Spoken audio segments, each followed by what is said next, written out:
Four things I want you to think about before you act, and not when someone has a gun or the lunatics down at the bank. Do what you do.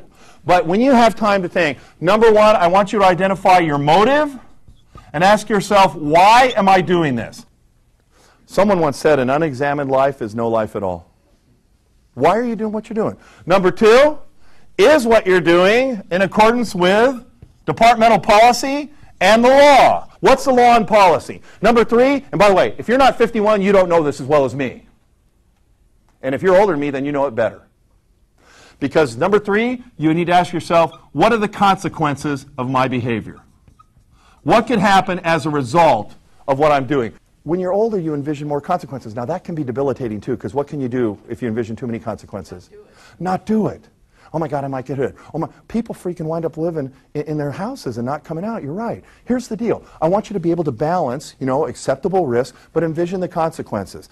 Okay? Ask yourself, what could happen as a result of this, and take reasonable risks. And lastly, and this is really important, I want you to ask, is what I'm doing consistent with my moral principles? Okay? Is it?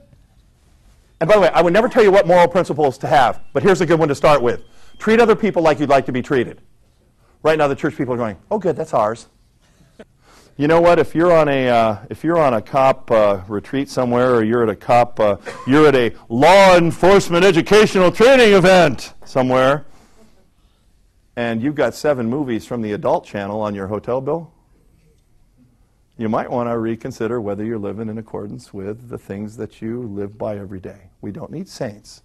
We don't want people walking around pretending they're better, but we do need people to step up and say, I'm going to make a difference in my community. I'm going to be worthy of emulation by the ones that are coming after me.